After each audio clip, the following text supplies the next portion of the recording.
Hi everyone, this is Cheryl and welcome to my sewing room. This is part 2 of towel aprons. If you missed part 1, click on the link in the upper right hand corner. These aprons will fit older children through adults. The first apron I'll show you will only take 5 minutes, super easy.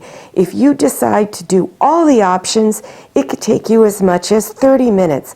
All the other options in between, 10 to 15 minutes. So let's get started. Here's the supplies that you need. Towels, of course. I purchased my towels at Walmart. You can buy them in packs of 2 and up to as many as 4 in a package. I really like the colors they have there.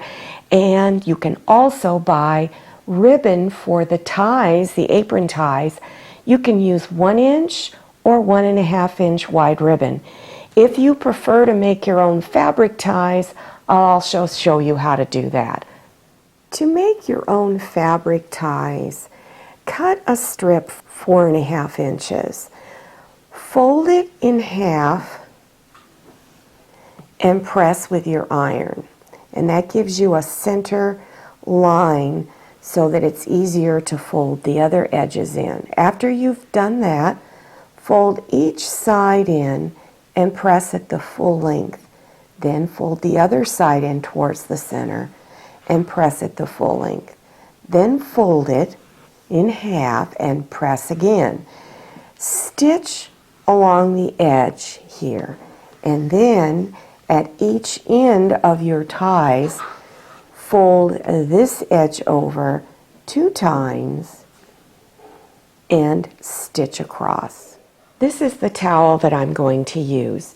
It is 28.5 inches this way and 15.5 inches this way. The longest edges will be the top and the bottom. So one of these is going to go up at your waistline. The 2 shorter edges are going to be at your sides. This towel, I wrapped it around my waist, and of course it did not meet in the back, the ends. So I've added extra length to my ribbon ties, or if you're using the fabric ties, same thing. So for most of you, you're probably going to have to add 40, 50 inches, maybe even more to each of your ties. So cut 2 lengths of ribbon or 2 lengths of your fabric ties that you made.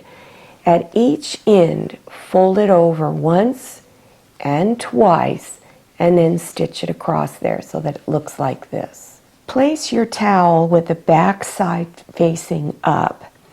Take your ties and place them in the corner. Now my ribbon that I'm using on this has a front and a back, so make sure you bring front side down onto that corner and stitch it, and do it on the opposite corner. You can leave it like this, or you can add the same ribbon that matches your ties, or fabric if you used fabric ties. Or you could use other decorative trims such as this 1-inch wide rickrack. Take your towel and have the back side of the towel facing up. My ties are 1-inch wide that I'm using, and I'm going to use fabric ties. So fold this top edge over 1.5 inches and measure, and then pin it all the way across.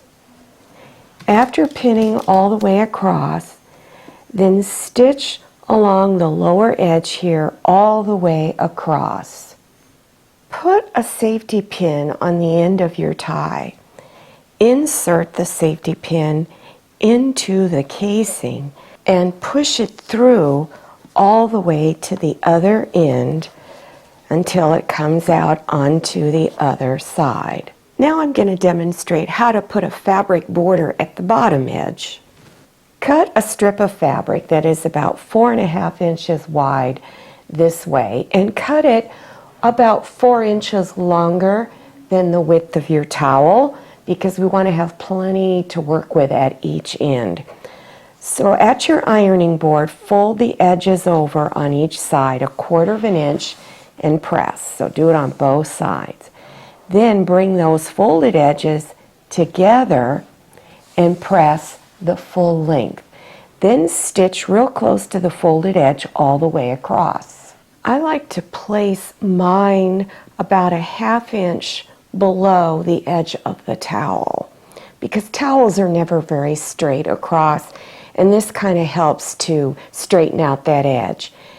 When you get down to the end, if you have way too much, I had you cut extra just in case you measured incorrectly. So when you get down to the end, fold it over once and then fold it over again. Wrap it around to the back of the towel and go ahead and pin it down. When you stitch this down, stitch along the side here so that you get this folded edge. You catch that folded edge there. Then stitch all the way across the top, all the way to the other side, and then of course on the other side fold that edge over. Now I'll show you how to add pockets. For each pocket you'll need 2 pieces of fabric that are 6.5 inches wide by 7.5 inches long. Bring those 2 pieces of fabric front sides together and place pins around all of your edges to keep everything aligned. Make sure you leave an opening on one side that's about 3 inches long so that you can turn it front side out. After pinning, stitch 1/4 inch seam. So you're going to start on one side of the opening, stitch down to the corner, leave your needle down, lift up your presser foot, turn your fabric and continue stitching and go all the way around and then stop on the other side of your opening.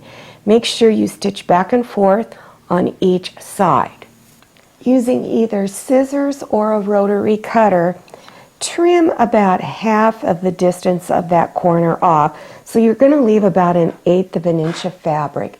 So cut across there, cut a little bit off on the side over here, and then on this side over here.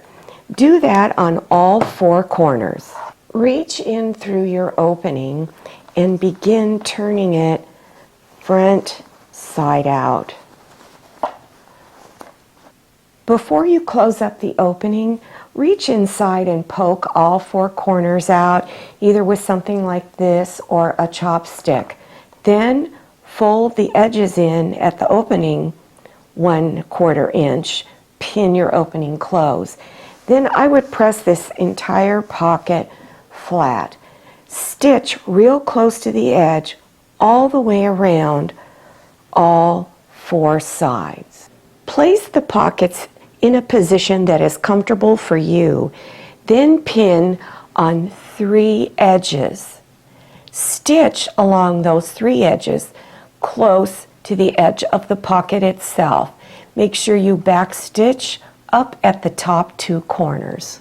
The very first apron I showed you with just the little ribbon stitched at each end was a 5-minute project.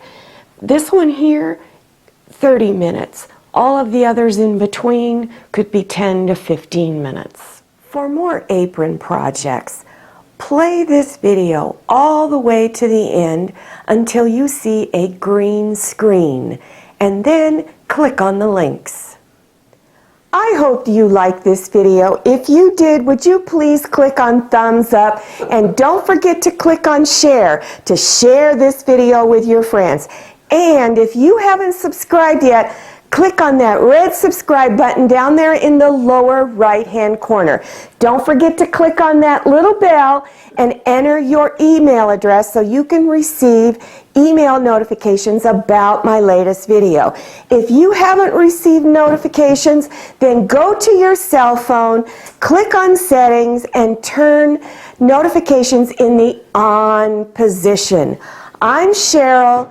This is Steve, this is Sue, and this is Manny. So glad you came to my sewing room. See you next time, and happy sewing!